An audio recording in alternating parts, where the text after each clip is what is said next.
The white hospital bracelet around Kate's wrist had been her identity for 3 months. Now, as she sat in the wheelchair waiting for discharge papers, she wondered if the woman who would walk out of these doors was the same one who had been rushed in during that terrible December night. The accident had taken more than just her ability to walk temporarily. It had stolen her confidence, her independence, and her belief that she could trust the world again. But today, Kate was going home. What she didn't know was that home had changed just as much as she had, and the real journey of healing was about to begin outside these sterile walls. Sometimes the hardest part isn't surviving the storm. It's learning to dance in the rain that follows. Kate Morrison sat in the hospital wheelchair, her hands trembling slightly as she signed the last discharge paper. 3 months, 2 weeks, and for days. That's how long she had called this sterile room with its beeping machines and antiseptic smell home. The morning sun streamed through the window, casting long shadows across the linoleum floor where she had taken her first tentative steps just 2 weeks ago. "Ready to go, sweetheart?" her sister Emma asked, adjusting Kate's jacket around her shoulders. Emma had been there every day, bringing fresh flowers, gossip from the outside world, and a determination that never wavered even when Kate's did. Kate nodded, though ready felt like too strong a word. She had been preparing for this day since the doctor first mentioned it might be possible. Physical therapy sessions that left her exhausted and sweating. Occupational therapy, where she relearned how to do simple tasks that once came naturally. Psychological counseling sessions, where she confronted the nightmares that still visited her sleep. The accident replayed in her mind as they wheeled her down the familiar hospital corridor. December 15th, 7:30 p.m. She had been driving home from her office Christmas party, carefully navigating the icy roads. The last thing she remembered clearly was Christmas music on the radio and thinking about the leftover cookies she would wrap up for her neighbors. Then came the sound of screeching brakes, the sickening crunch of metal, and darkness that lasted 3 days. When she finally woke up, the first face she saw was Emma's, streaked with tears and exhaustion. The doctors explained everything in careful, measured tones. Multiple fractures in her left leg, severe concussion, internal bleeding that required emergency surgery, complications that had kept her unconscious longer than expected. She was lucky to be alive, they said. Kate wasn't sure she felt lucky. The elevator dinged softly as they reached the ground floor. Kate had imagined this moment countless times during her recovery, but she never pictured feeling this nervous. The hospital had become her cocoon, predictable and safe. Nurses who knew her name, doctors who checked on her progress. A routine that gave structure to days that otherwise blended together. "Your chariot awaits," Emma said with forced cheerfulness, gesturing toward the silver sedan parked outside the main entrance. Kate's car had been totaled in the accident, a reality that still stung. Everything about her old life seemed to have a before and after now. The wheelchair stopped at the automatic doors, and Kate felt a moment of panic.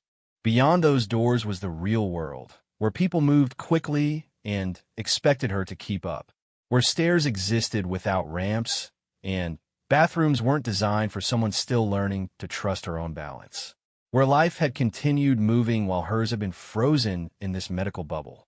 "Take your time," Emma said softly, sensing her hesitation.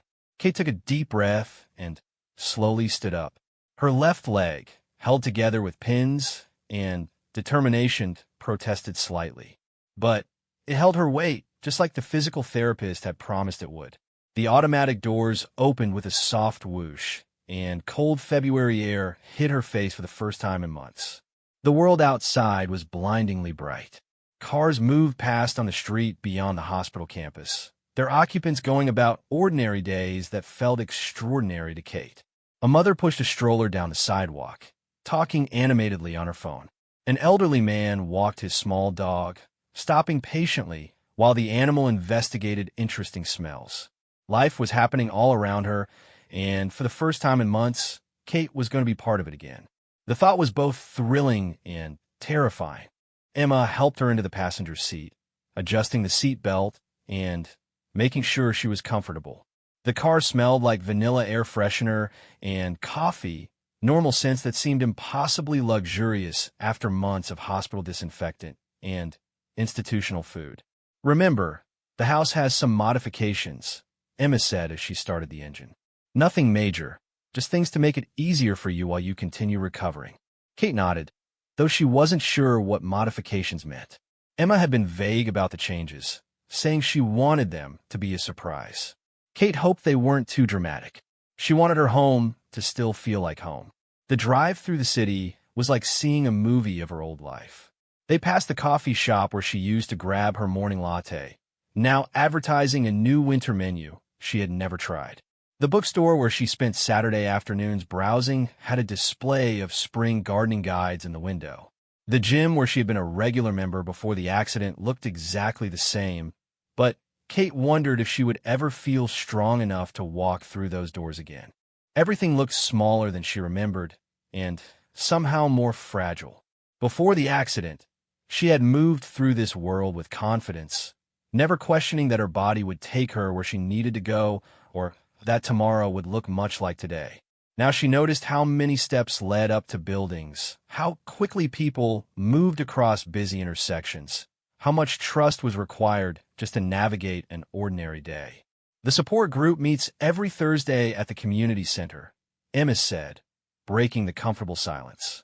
"Dr. Martinez thought you might be interested once you're settled." Kate had mixed feelings about the support group. Part of her wanted to connect with people who understood what she was going through. Another part wanted to pretend this was all temporary, that she could simply return to her old life without needing to process or share or analyze what had happened. They turned on a Maple Street, and Kate's heart rate increased. 3 months ago, she had rushed out of her house to attend the Christmas party, running late as usual, grabbing her purse and keys without looking back. She never imagined the next time she would see her front door, she would be returning as a different person. The house looked exactly the same from the outside. The red brick exterior, the white shutter she had painted herself 2 summers ago, the small front garden where crocuses were just beginning to push through the soil. But Emma was right about modifications being obvious as they got closer. A wooden ramp now led up to the front porch, installed so expertly it looked like it had always been there. The porch railing had been extended to provide support all the way to the door. Kate felt a mix of gratitude and sadness looking at these changes. Someone had thought carefully about what she would need, but they also served as visible reminders that her body couldn't be trusted the way it once was. Emma helped her out of the car and up the ramp, moving slowly and letting Kate set the pace. The front door key felt foreign in Kate's hand after so many months, but it turned smoothly in the lock. The inside of her house smelled like home. Lavender fabric softener, the vanilla candles she loved, and something indefinably familiar that meant safety and belonging. But there were changes here too, thoughtful ones that made navigation easier. A grab bar installed discreetly near the entryway. Furniture rearranged to create wider pathways. Throw rugs that had posed tripping hazards removed entirely. "The bathroom has some new features," Emma said, following Kate's gaze around the living room. "And I stocked the refrigerator with all your favorites." Kate walked slowly through her own space, reacquainting herself with belongings she hadn't seen in months.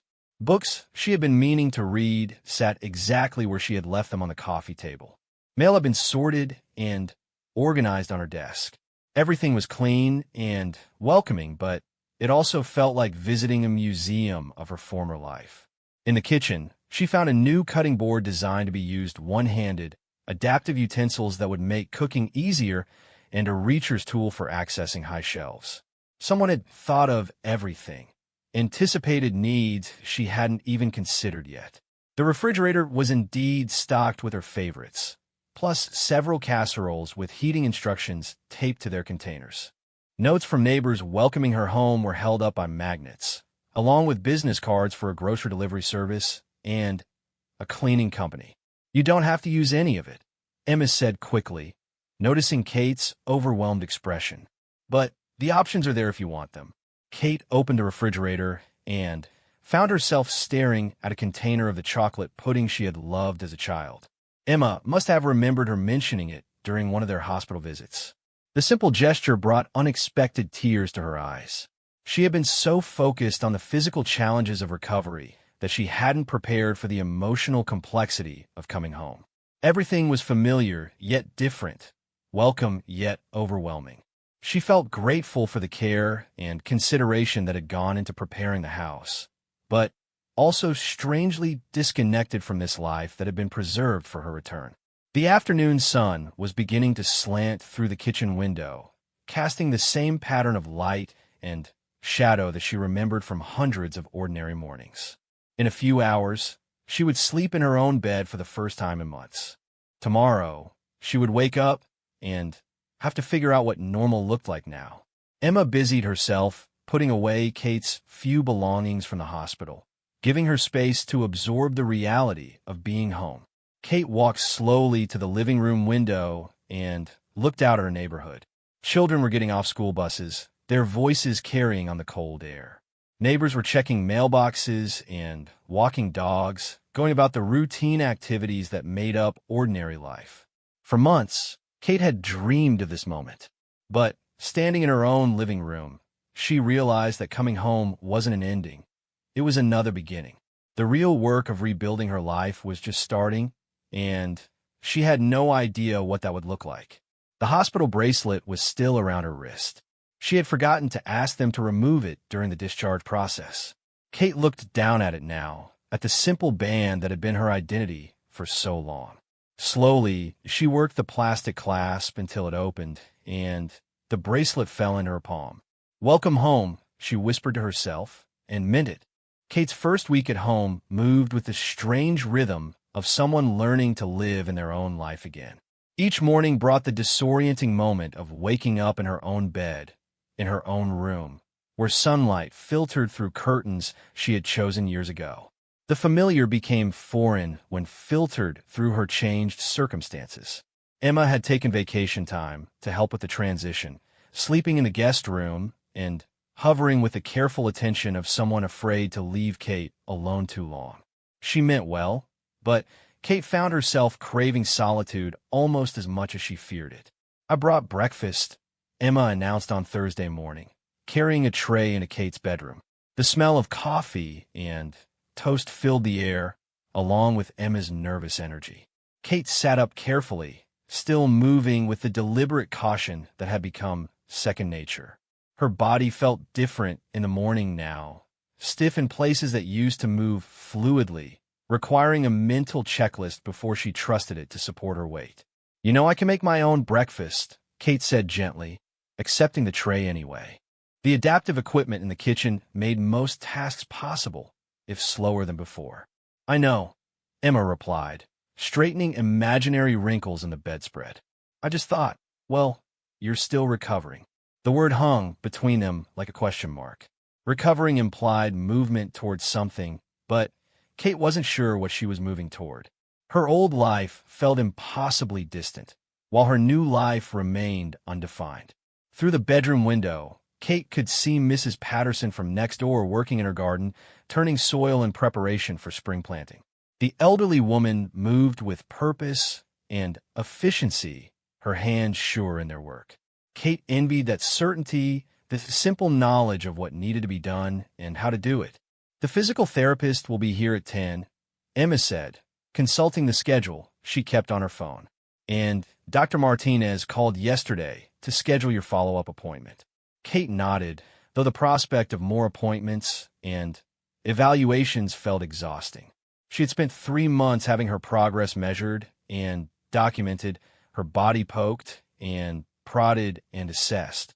The idea of continuing that process at home, in her own space, felt like an intrusion. After Emma left for her morning walk, Kate made her way slowly to the bathroom. The new grab bars and shower seat were functional and necessary, but they also served as daily reminders of her limitations. She had always been someone who moved quickly through morning routines, multitasking her way through getting ready for the day. Now, everything required focused attention and careful planning. The face in the mirror still surprised her sometimes. She had lost weight during the hospital stay, and Her cheekbones were more prominent now. Her hair had grown out from its original style, falling in waves that she hadn't bothered to tame. But it was her eyes that looked most different, holding a wariness that hadn't been there before the accident. A knock at the front door interrupted her reflection. Through the window, she could see a woman about her own age standing on the porch, holding a covered dish and smiling uncertainly. "Hi," the woman said when Kate opened the door. "I'm Sarah Chun. I live 3 houses down, the blue one with the overgrown hedge I keep meaning to trim." Kate remembered the house, though she had never met its occupant. Before the accident, she had been friendly with her immediate neighbors, but had never made time to get to know people further down the street. "I heard you were home from the hospital," Sarah continued. "I made too much lasagna last night, and thought you might like some. My kids refuse to eat anything with more than 2 ingredients, so I'm always looking for people to share with." The gesture was simple and kind, but Kate found herself struggling with how to respond. Accepting help felt like admitting need, while refusing it seemed ungrateful. "That's very thoughtful," Kate said finally, stepping aside to let Sarah in. "Please come in." Sarah followed her into the kitchen, setting the dish on the counter and looking around with the frank curiosity of someone seeing a neighbor's home for the first time. "I love what you've done with this space," she said, admiring the renovated kitchen Kate had completed just before the accident. "We're planning our own renovation, but I can't decide between granite and quartz countertops." For a moment, Kate found herself in familiar territory, discussing the merits of different materials and sharing lessons learned from her own project. It felt good to talk about something other than her recovery, to remember that she had expertise and opinions about things unrelated to her accident. "I have to ask," Sarah said hesitantly, "and please feel free to tell me to mind my own business, but how are you doing?" "Really doing? I went through my own challenging time a few years ago, and I remember how exhausting it was when everyone expected me to have recovered just because I looked okay on the outside." The question was more honest than the careful inquiries Kate had been fielding from most people. There was something in Sarah's directness that invited real conversation rather than polite reassurances. "It's complicated," Kate said slowly. "Some days I feel grateful to be alive and amazed by how far I've come. Other days I feel frustrated by everything I can't do anymore, or afraid that I'll never feel normal again." Sarah nodded as if she understood completely. "The hard part isn't just healing physically, is it? It's figuring out who you are when your old life doesn't fit anymore." Kate felt something loosen in her chest. She hadn't realized how much she needed someone to acknowledge that recovery was about more than regaining physical function. They talked for another hour, conversation flowing easily between them. Sarah shared her own story of recovering from a difficult divorce, the way she had to rebuild her sense of self from the ground up. Kate found herself talking about fears she hadn't even admitted to Emma, the way she sometimes felt like a stranger in her own life. "Would you like to join me for coffee sometime?" Sarah asked as she prepared to leave. "There's a new cafe downtown that has excellent accessibility. I've been meaning to check it out." Kate hesitated. The invitation was appealing, but it also felt overwhelming. Going out in public still felt intimidating, full of unpredictable challenges and the possibility of drawing unwanted attention or pity. "Think about it," Sarah said, reading her uncertainty. "No pressure. I'm around if you change your mind." After Sarah left, Kate found herself looking forward to the physical therapist's visit for the first time. The conversation had reminded her that recovery wasn't just about returning to her old life, but about creating a new one that incorporated both her limitations and her possibilities. The physical therapist, Marcus, arrived precisely at 10. He was younger than Kate had expected, with an energy that felt encouraging rather than overwhelming. Unlike the hospital staff, who had known her only as a patient, Marcus seemed interested in understanding what she wanted her life to look like. "What are your goals?" he asked after assessing her current mobility and strength. "Not what the doctors think you should be able to do, but what matters to you." Kate had to think about the question.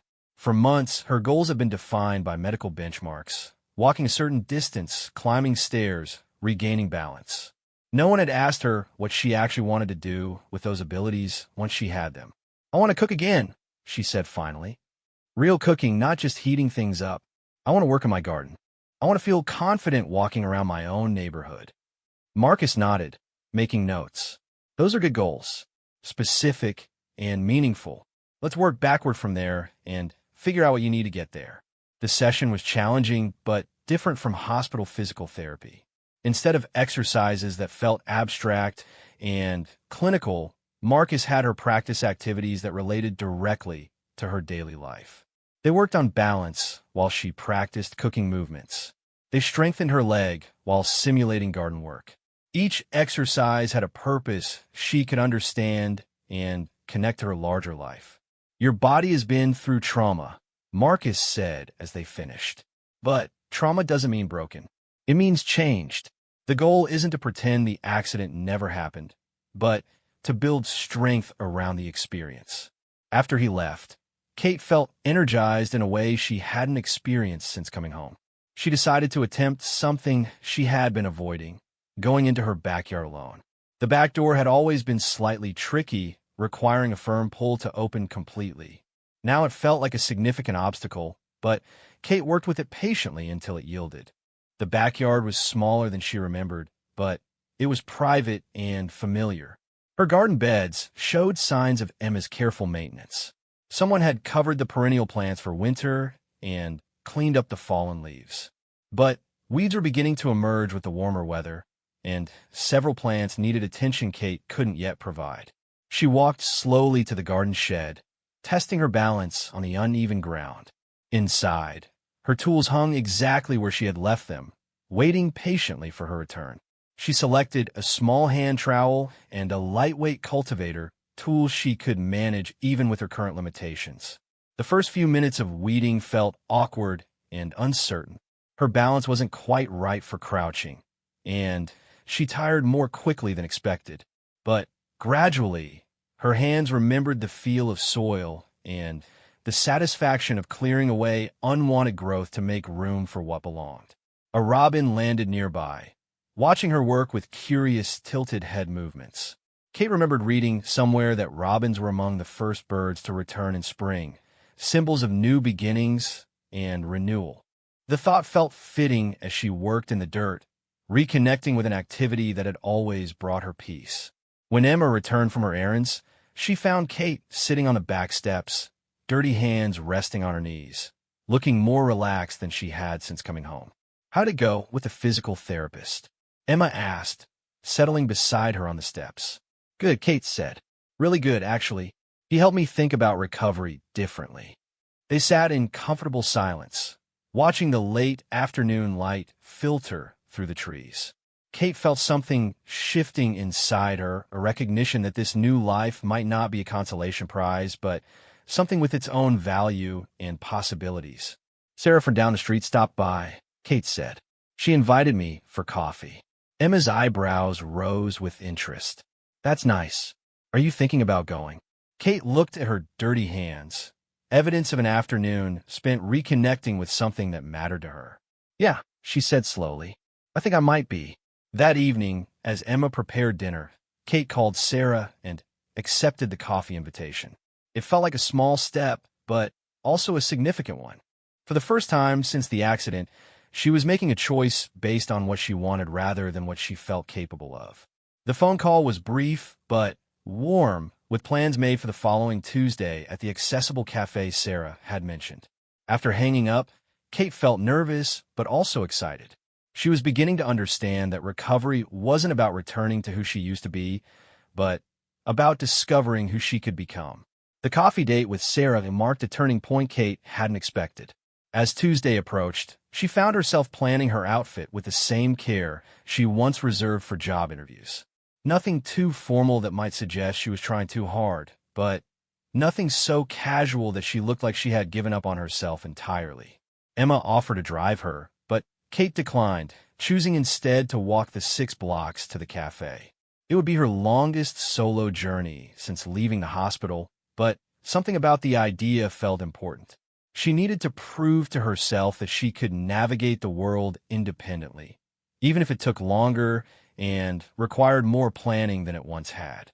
The morning was crisp with early spring energy, and Kate set out with determination that masked her underlying nervousness. The sidewalks in her neighborhood were familiar, but presented new challenges. Uneven pavement that she had never noticed before now required careful attention. Tree roots that had pushed up sections of concrete created obstacles that demanded strategic navigation. 3 blocks into the walk, Kate realized she was holding her breath. The tension in her shoulders reminded her of the early days in physical therapy when every movement felt uncertain. She stopped at a bus bench and made herself breathe deeply, watching ordinary people go about their morning routines. A mother pushed a stroller while talking animatedly to the toddler inside. An elderly man walked his enthusiastic golden retriever, pausing frequently to let the dog investigate interesting scents.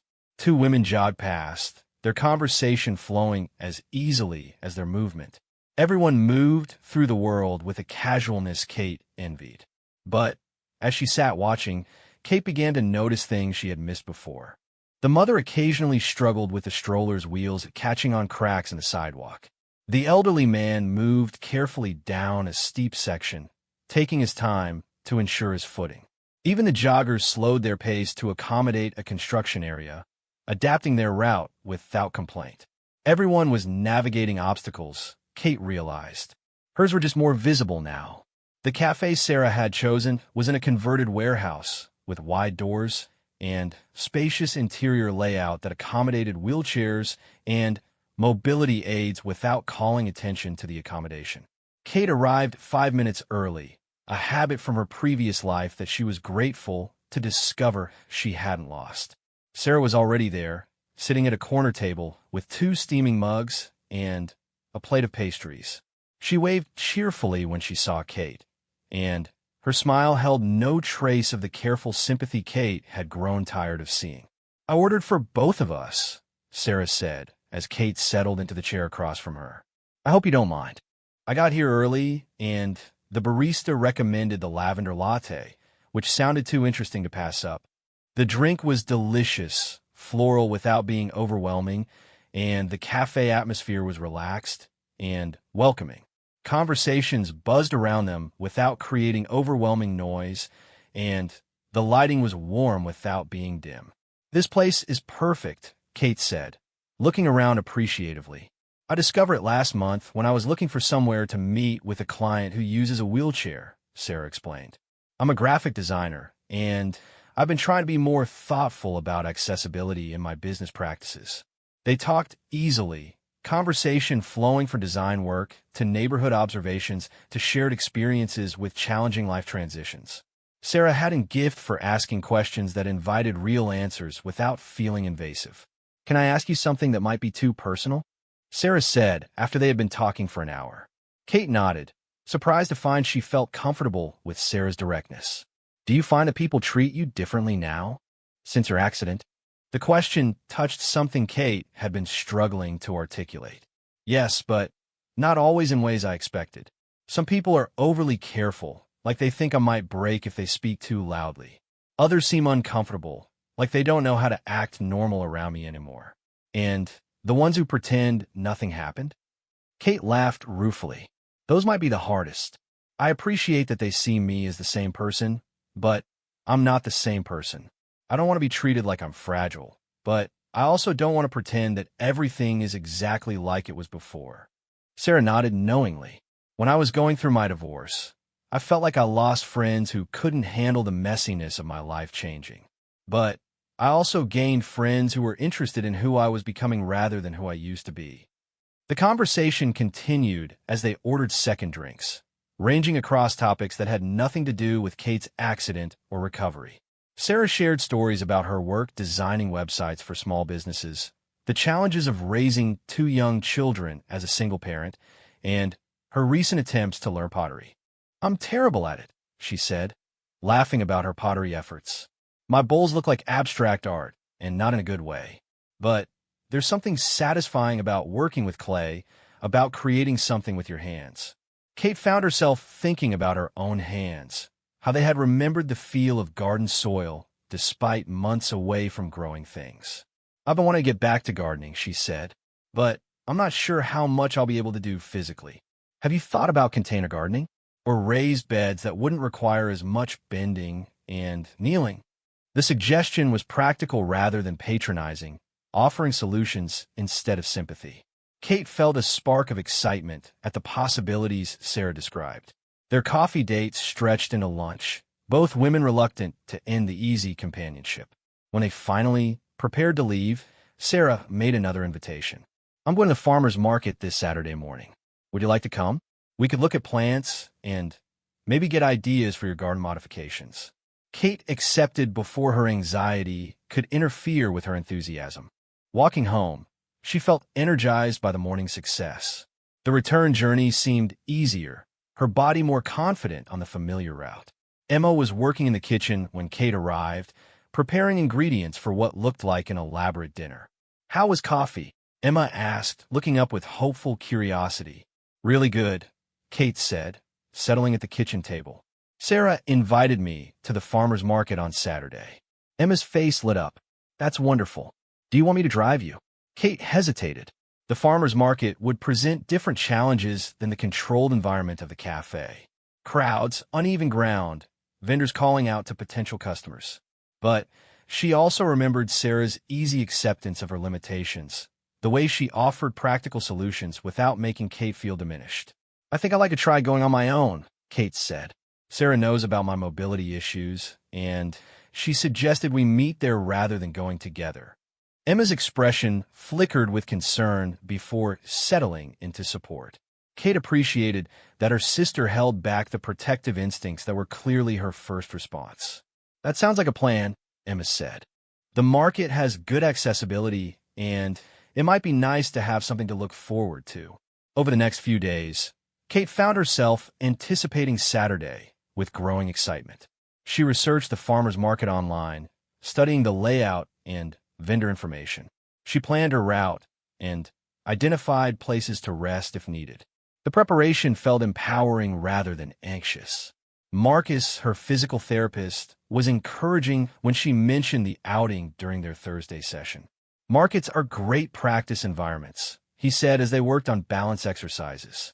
"Lots of natural obstacles and distractions, but nothing high stakes or time sensitive." They practiced navigating simulated crowd situations, with Kate learning to use her cane more effectively as a tool for maintaining personal space and signaling her need for consideration from others.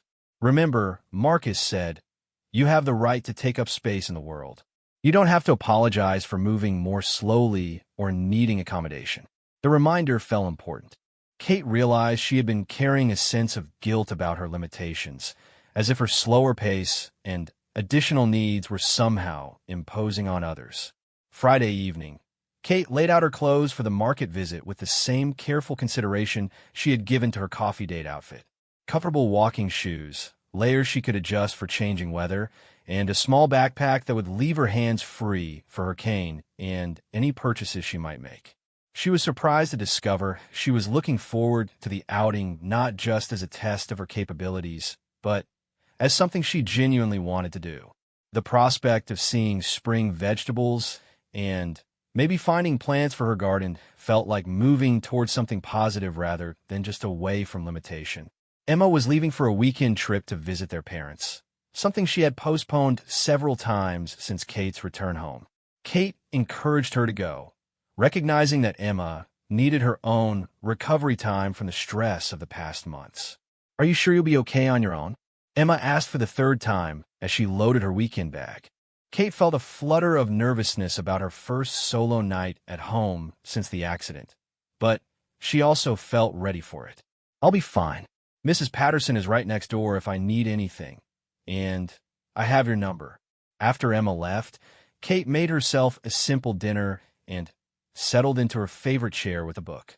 The house felt peaceful rather than lonely, filled with the comfortable sounds of her own movement and breathing. As evening settled around her, Kate realized that somewhere in the past few weeks, her house had begun to feel like home again rather than a place where she was visiting her former life. The modifications that had initially felt jarring now seemed natural and helpful. Her routines had adapted to incorporate her new needs without losing their essential character. Saturday morning dawned clear and mild, perfect weather for market visit. Kate woke early, excited rather than anxious about the day ahead. She ate breakfast slowly, reviewing her route and reminding herself of Marcus's advice about taking up space in the world. The farmer's market was a 15-minute walk from her house, through downtown streets she had known for years but was seeing with new eyes. Shop windows displayed spring fashions and gardening supplies, signs that the world was emerging from winter just as she was emerging from her own hibernation. Kate arrived at the market to find it bustling with Saturday morning energy. Vendors called out their offerings while customers moved between stalls, examining produce and asking questions. The air smelled of fresh bread, coffee, and the green scent of new plants. Sarah spotted her almost immediately and waved from a vegetable stand where she was examining early lettuce varieties. Kate made her way through the crowd, surprised by how naturally she navigated the space. People automatically made room for her cane, not with exaggerated gestures, but with the ordinary courtesy extended to anyone who needed a little extra consideration. "Perfect timing," Sarah said, greeting her with a warm smile. "This vendor has the most amazing heirloom tomato starts, and I thought you might be interested." As they moved from stall to stall, Kate found herself relaxing into the rhythm of market browsing. She asked questions about plants that would work well in containers, discussed soil preparation with a master gardener vendor, and purchased several herb starts that would be easy to manage in raised planters. "You're a natural at this," Sarah observed as Kate confidently negotiated the purchase of a rosemary plant that the vendor guaranteed would thrive in a pot. Kate realized she felt natural, not like someone pretending to be normal, but like someone fully engaged in an activity she enjoyed. The market visit was a success not because she had overcome her limitations, but because she had learned to work within them effectively. Walking home with her small collection of plants, Kate felt something she hadn't experienced since before the accident: anticipation for the future that was based on possibility rather than worry.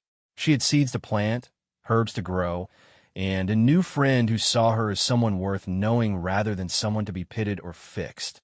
The afternoon was hers to spend as she chose, the first solo afternoon at home that felt like freedom rather than abandonment. Kate settled on her back steps with her new plants, planning where each one would go in containers that would accommodate both their needs and her capabilities. For the first time since the accident, the future felt like something she was moving toward rather than something that was happening to her. May arrived with the kind of warmth that made Kate want to spend every possible moment outside. Her container garden had flourished beyond her expectations, with herbs growing so enthusiastically that she was already harvesting basil and oregano for cooking. The success of her small growing space had given her confidence to attempt bigger challenges. Emma had returned to her normal work schedule and her own life, visiting regularly but no longer hovering with protective concern. The transition to independence had been gradual but definite, and Kate found she enjoyed the solitude that had once frightened her. "I've been thinking about going back to work," Kate told Dr. Martinez during her monthly follow-up appointment. "Part-time at first, maybe working from home a few days a week." Dr. Martinez nodded thoughtfully, reviewing Kate's progress notes. "From a medical standpoint, I think you're ready for that kind of gradual re-engagement. How do you feel about it emotionally?" The question was one Kate had been pondering for weeks. Her job as a marketing coordinator for a nonprofit organization had been demanding but fulfilling before the accident. She had wondered if she would still find meaning in work that had once defined so much of her identity. Nervous but excited, Kate said honestly, "I miss having projects and deadlines, working with people towards something bigger than my own recovery." The conversation with Dr. Martinez led to others, with her supervisor at work, with Emma, with Sarah, who had become a regular presence in Kate's life.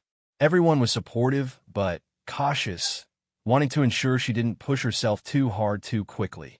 Kate appreciated their concern, but she was learning to trust her own assessment of what she could handle. The months of recovery had taught her to listen to her body and respect its signals, skills that would serve her well in returning to professional responsibilities. Her supervisor, Janet, suggested a gradual return that would begin with remote work on familiar projects. Kate would have the flexibility to set her own schedule and work at her own pace, with the option to increase her involvement as she felt ready. "Your perspective will be valuable," Janet said during their phone conversation to plan the transition. "We've had several clients ask about accessibility considerations for their programs, and your experience could help us provide better guidance." The suggestion intrigued Kate. She had learned more about accessibility and accommodation in the past few months than in all her previous years combined. Perhaps her accident could contribute to her professional value rather than diminish it. Kate's first day back to work was scheduled for a Tuesday in mid-May. She set up a workspace in her dining room, with a view of her thriving container garden and enough space to spread out materials without feeling cramped. The familiar routine of checking email and reviewing project files felt both nostalgic and energizing. Her first assignment was helping to plan a community event for seniors that needed to be fully accessible while maintaining its festive atmosphere. As Kate researched venue options and accommodation requirements, she found herself drawing on both her professional experience and her personal understanding of what accessibility really meant in practice. The morning flew by faster than any time had since her accident. When Kate looked up from her computer, she was surprised to see that 3 hours had passed without her noticing. The mental engagement felt like exercising muscles that had been dormant, satisfying in a way that physical therapy and social activities couldn't match. Sarah stopped by during lunch, bringing sandwiches and curiosity about Kate's first day back to work. "How does it feel?" she asked, settling at the dining room table that doubled as Kate's temporary office. "Surprisingly normal," Kate said, closing her laptop to focus on their conversation. "Different than before, but not in a bad way. I feel more thoughtful about things I used to rush through." They ate lunch in the backyard, where Kate's garden had expanded to include a small raised bed that Marcus had helped her design for easier access. The space was becoming a testament to adaptation rather than limitation, beautiful and productive within its modified parameters. "I have news," Sarah said, looking excited but slightly nervous. "I've been offered a contract to redesign the website for the Disability Resource Center downtown. It's a bigger project than I usually take on, and they specifically want someone who understands accessibility issues." Kate felt genuinely excited for her friend's opportunity. "That's wonderful. You'll be perfect for it. I was wondering," Sarah continued carefully, "if you might be interested in consulting on the project. They want user testing and feedback from people with different kinds of mobility challenges, and your perspective would be invaluable." The invitation was unexpected, but immediately appealing. Kate had been thinking about ways to use her experience constructively, and this seemed like a perfect opportunity to contribute meaningfully while continuing her own professional development. "I'd love to be involved," Kate said without hesitation. Their collaboration on the website project became one of the most satisfying professional experiences Kate had ever had. Working with Sarah, she reviewed design mock-ups with an eye toward practical usability. They tested navigation features, evaluated color contrast and font choices, and brainstormed content organization that would serve users with various needs and abilities.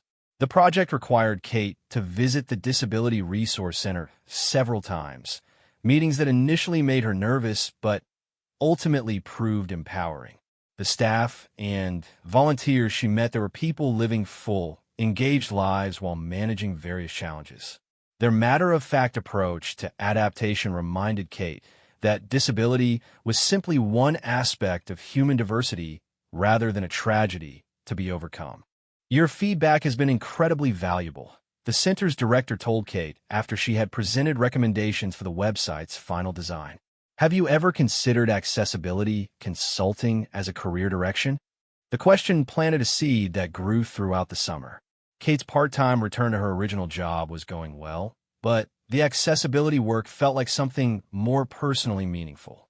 She began researching training programs and certification options, discussing possibilities with Janet about expanding her role to include accessibility coordination for their nonprofit clients.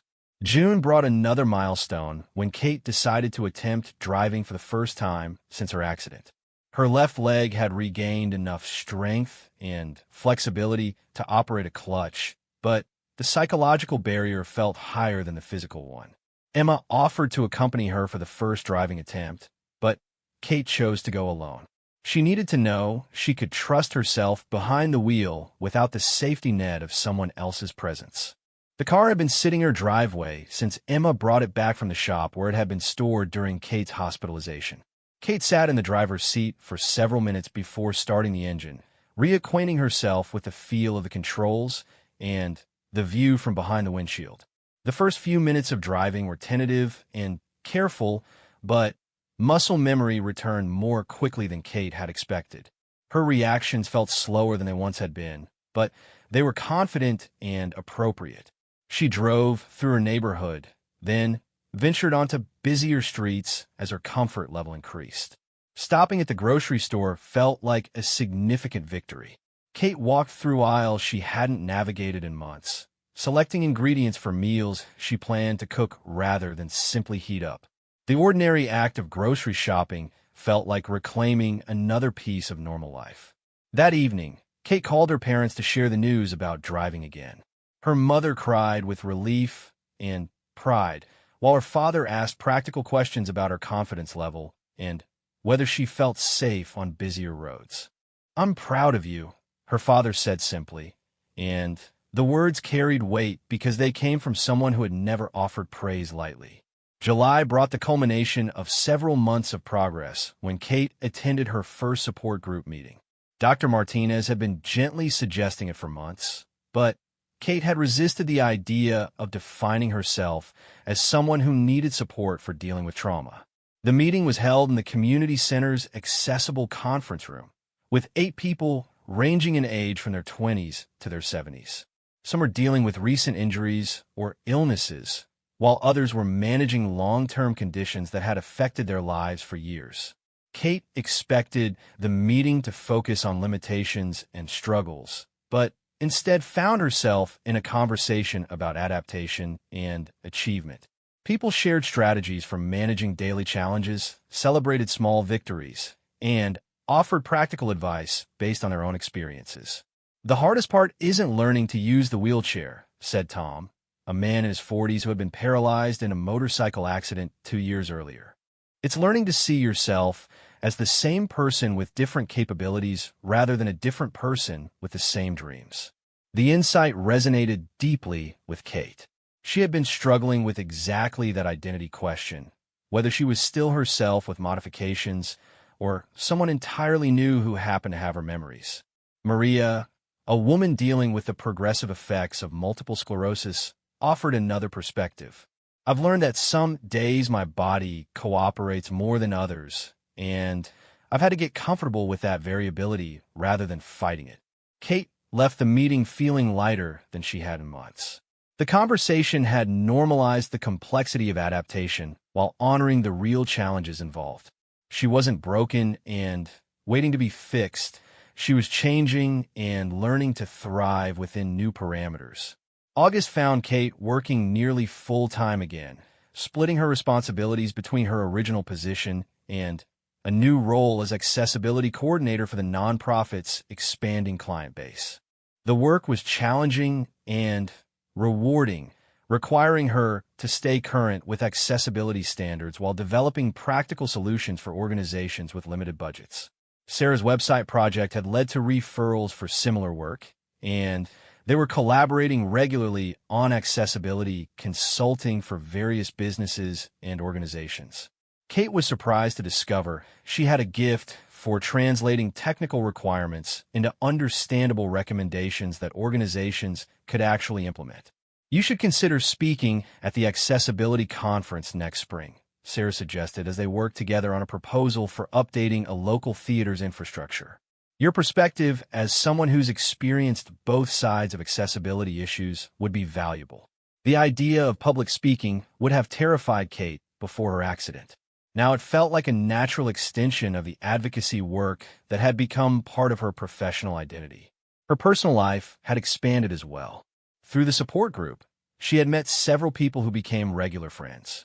Through her work, she had connected with a professional network that valued her expertise. Her relationship with Emma had evolved from caretaker and patient to sisters who supported each other as equals. One evening in late August, Kate sat on her back porch reviewing the day's work while enjoying the evening garden maintenance that had become her favorite form of meditation. Her herb plants were producing abundantly. Her tomatoes were ripening, and the late summer flowers she had added to her containers were blooming enthusiastically. Her phone rang with a call from Dr. Martinez's office, scheduling her 6-month follow-up appointment. 6 months felt like both a lifetime and an instant. Kate looked back at the woman who had been discharged from the hospital in February, frightened and uncertain about everything, and felt proud of the distance she had traveled. The accident had taken things from her, a certain kind of physical confidence, the illusion that the future was predictable, the luxury of taking her body's cooperation for granted. But it had also given her things she might never have discovered otherwise, a deeper understanding of her own resilience, meaningful work that felt like calling rather than just career, friendships based on authentic connection rather than convenience. As stars began to appear in the darkening sky, Kate realized she was no longer waiting for her life to return to normal. This was normal now, different than before, but rich with possibility and meaning.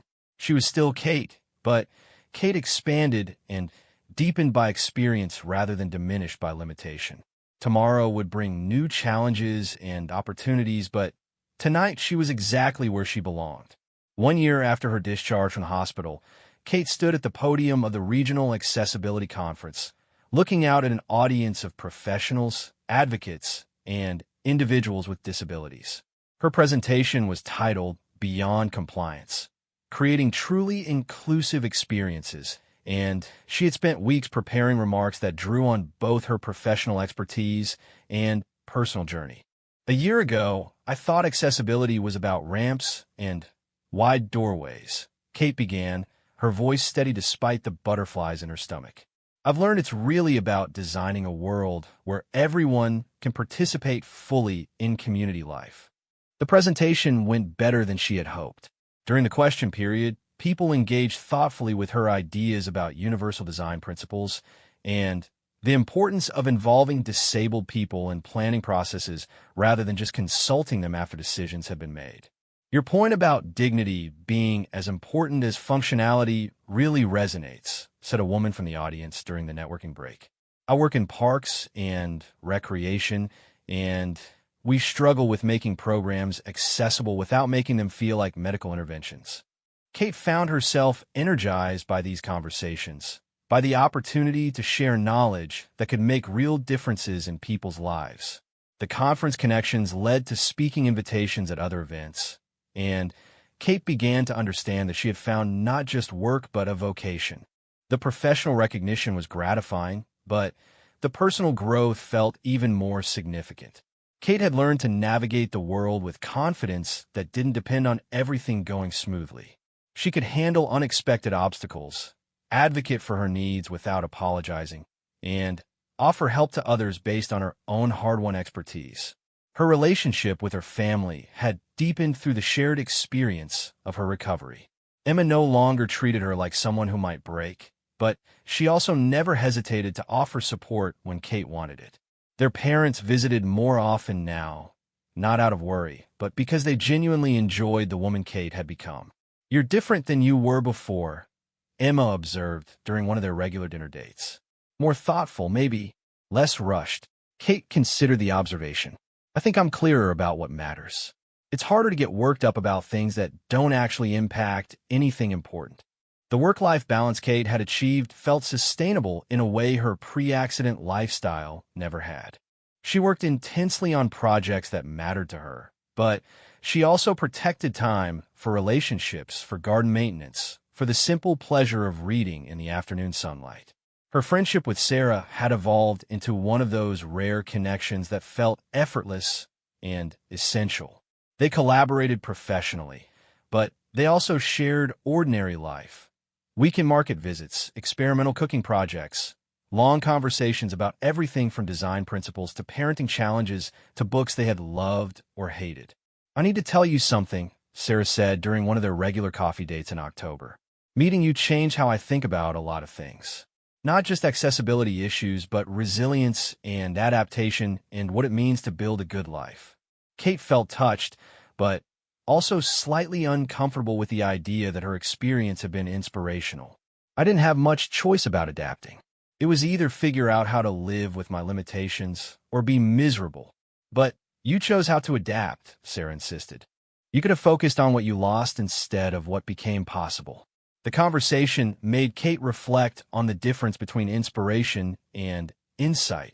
She wasn't interested in being seen as inspiring for doing what anyone would do in her circumstances, but she was interested in sharing insights that might help others navigate their own challenges more effectively.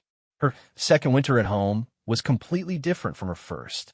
Instead of feeling like a fragile recovery period, it felt like normal life with seasonal adjustments. Kate had learned to manage her energy levels during shorter days and colder weather. She had winter projects that engage her mind and skills. She was working on a book proposal about accessibility in community planning, drawing on case studies from her consulting work and research about best practices from around the country. The writing process was slow but satisfying, requiring her to synthesize everything she had learned into coherent recommendations for practitioners. "Have you thought about teaching?" asked Dr. Chun, the professor who was mentoring her through the book proposal process. "Your combination of professional experience and personal insight would be valuable in our graduate program." The suggestion intrigued Kate, though teaching felt like a big step beyond consulting and speaking. She agreed to guest lecture in Dr. Chen's course on community development to see how she liked the classroom environment. The students were engaged and thoughtful, asking questions that pushed Kate to articulate her ideas more precisely. Several approached her after class to continue conversations about how to integrate accessibility considerations into their own project work. "You're a natural teacher," Dr. Chun observed afterward. "You explain complex concepts clearly, but you also challenge students to think critically rather than just accept what you tell them." Kate found herself considering the possibility of eventually pursuing doctoral studies that would qualify her for academic positions. It felt like a logical extension of work she was already doing, but it also represented a level of professional commitment she hadn't imagined before her accident. Spring brought the anniversary of Kate's first farmer's market visit with Sarah, a milestone that felt worth celebrating. They returned to the same market, now as regular customers with favorite vendors and established preferences. "Look how far you've come," Sarah said as they examined seedlings for Kate's expanded garden plans. Kate looked around at the familiar market scene. Vendors calling out their offerings, customers examining produce, children running between stalls while parents tried to keep up. She felt completely at home in the chaos, navigating confidently through crowds and conversations. "Look how far we both come," Kate corrected. "This friendship has been one of the best things to come out of my accident." They loaded their purchases into Sarah's car. Kate was still cautious about driving on busy market days and headed home to start planting. Kate's backyard had been transformed over the past year into a demonstration garden for accessible design principles. Raised beds, wide pathways, and strategically placed seating areas made the space both beautiful and functional. Several neighbors had asked for advice about creating similar adaptations in their own gardens, and Kate was considering adding landscape consulting to her growing list of professional activities. There seemed to be no end to applications for the problem-solving skills she had developed. The one-year anniversary of her hospital discharge passed quietly, marked by Kate with a personal ritual of gratitude rather than any public acknowledgement. She spent the morning volunteering at the Disability Resource Center, helping with a workshop about employment rights, and the afternoon working in her garden. That evening, she sat on her back porch with a glass of wine and her journal, reflecting on the journey that had brought her to this point. The woman who had been wheeled out of the hospital a year ago had been focused on recovering what she had lost. The woman writing in her journal now was focused on building something new with the materials available to her. Emma stopped by as Kate was finishing her evening garden watering, bringing pizza and news about a promotion at work.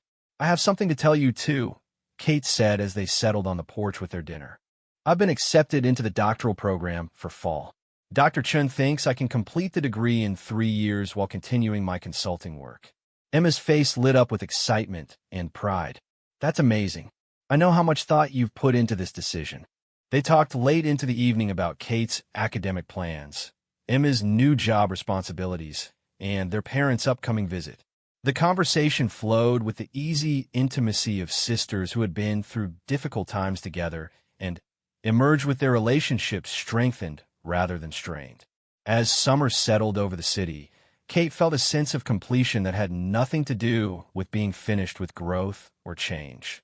She was complete in the sense of being whole, integrated, present in her own life in a way she had never quite managed before her accident.